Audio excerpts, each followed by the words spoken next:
setelah sekian lama, 9,5 tahun di era kepresidenan Bapak Joko Widodo, itu mahasiswa tidak mempercayai kinerja-kinerja lembaga tersebut.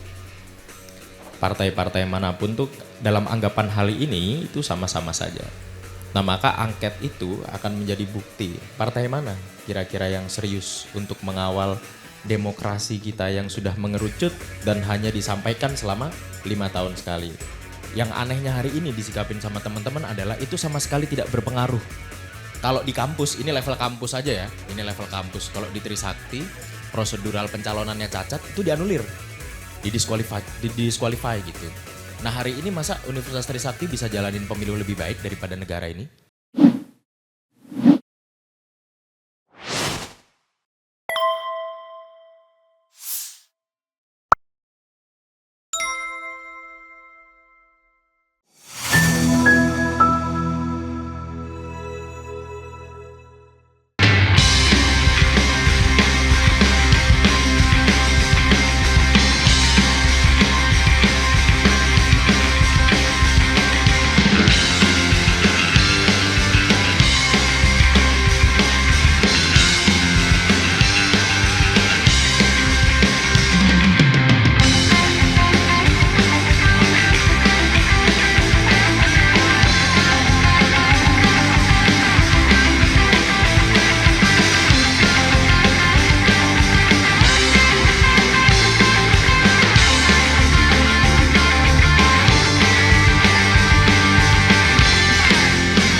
Oke, cek.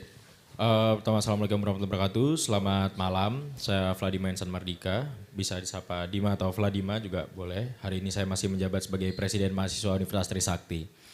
Terkait pertanyaan tadi, sebenarnya ada beberapa hal yang kita tangkap dalam situasi pemilu hari ini gitu.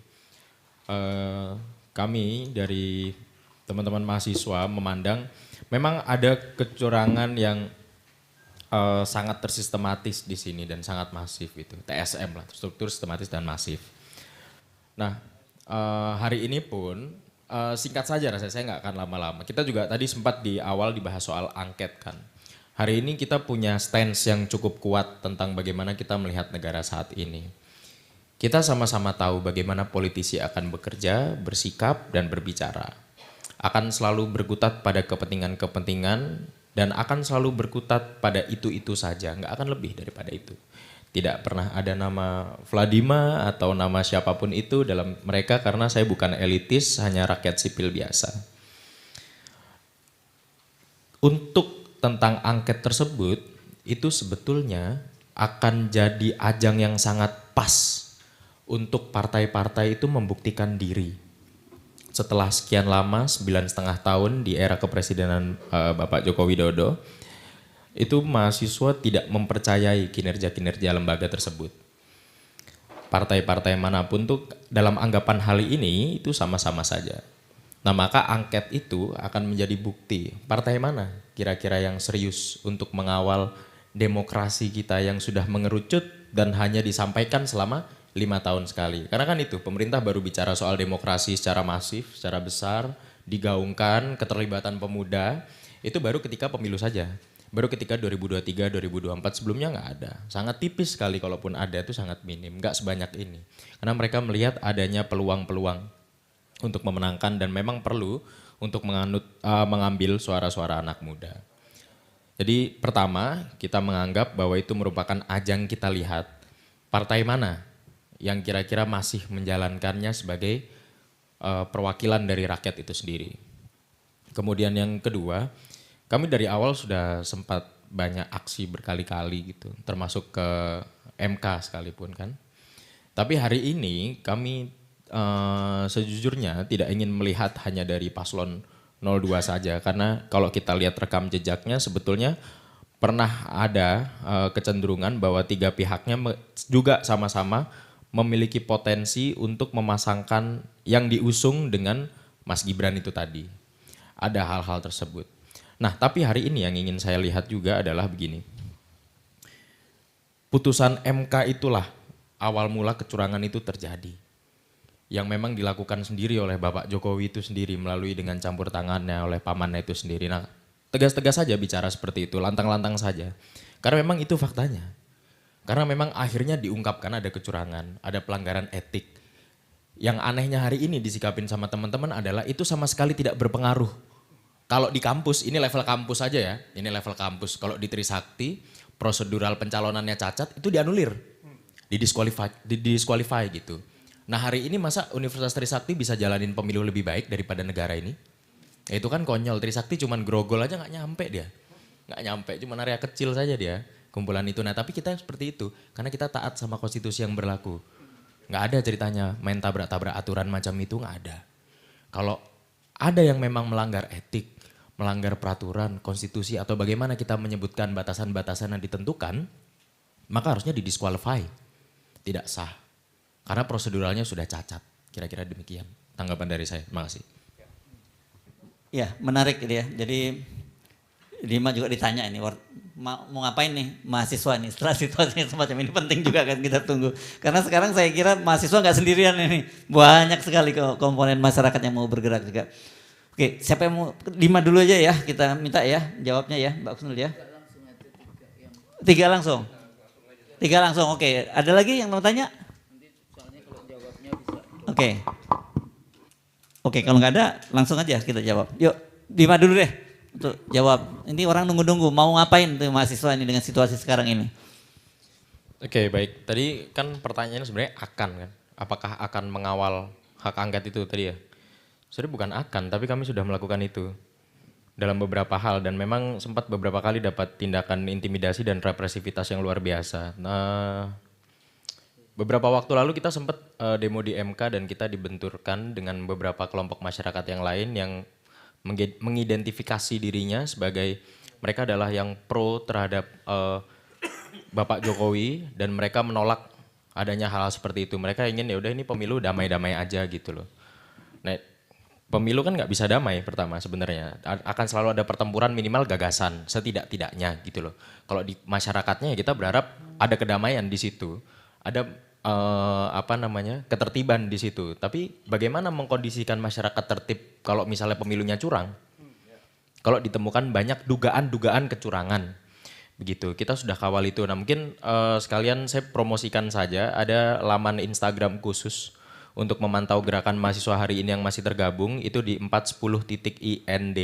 Ada 4 isu 10 tuntutan di baliknya. 4 tuntutan 10 isu di situ. Nah, ulangi lagi tadi apa? 410.ind. 410 itu langsung nyambung ya? Ya, itu langsung nyambung. Itu beberapa universitas yang hari ini tergabung dan tergerak di sana yang masih punya semangat untuk mengawal itu semua. Kita nggak pernah punya niatan untuk mengacak-ngacak apapun sistem ini kalau misalnya memang sudah baik dan benar. Gitu loh. Hari ini kita merasakan ada peranan-peranan, ada dorongan-dorongan yang memang perlu dilaksanakan agar apa yang udah diupayakan selama 25 tahun belakangan pasca reformasi ini itu masih tetap terjaga. Nah kira-kira demikian jawaban saya. Tapi mahasiswa intinya akan terus bergerak. Kira-kira seperti itu.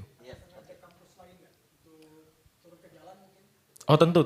Hari ini kita sudah berkonsolidasi tidak hanya dengan kampus. Ini juga bukan hanya gerakan mahasiswa saja. Kita anggap hari ini merupakan gerakan dari seluruh elemen masyarakat yang menginginkan adanya kestabilan. Baik itu politik, ekonomi, dan kebudayaan pula.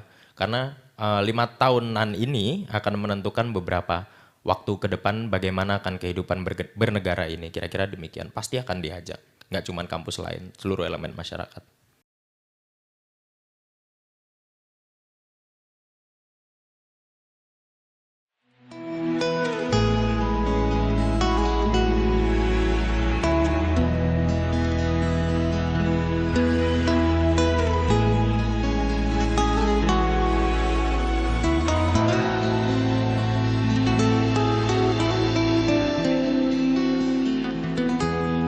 Ketika matahari hanya di atas kepala panas melelehkan, ketika keadilan akan ditegakkan di hari akhir zaman. Padang yang luas, tak ada nama tapi engkau pemimpin adil.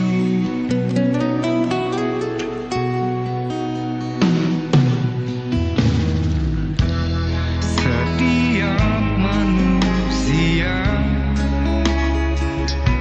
adalah khalifah di muka bumi ini. Engkau khalifah, dari khalifah kau dinaungi, kau dirahmati. Tapi engkau khalifah,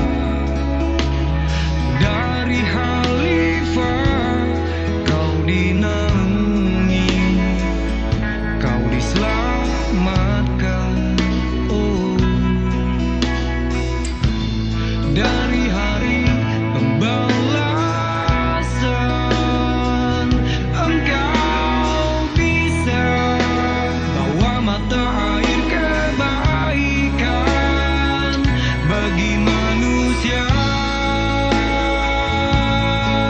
Oh, kuasamu juga bisa menenggelamkan umat manusia.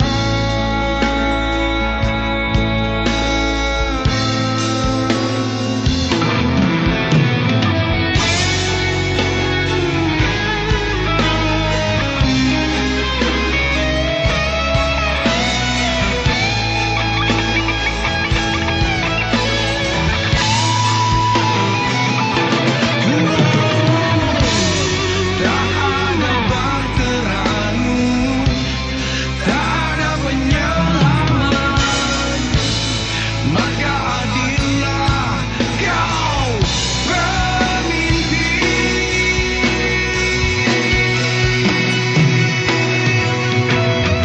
Engkau khalifah, dari khalifah kau dinaungi, kau dirahmati. Tapi engkau khalifah, dari khalifah kau dinaungi, kau diselamatkan.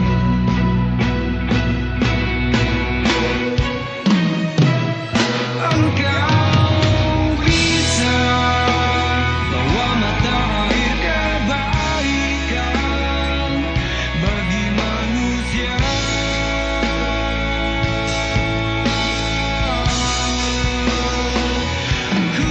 Kuasamu juga bisa menenggelamkan umat manusia.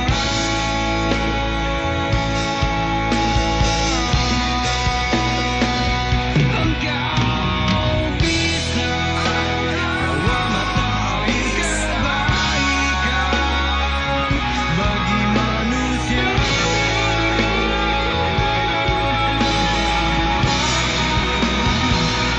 Kuasamu juga bisa menenggelamkan umat manusia.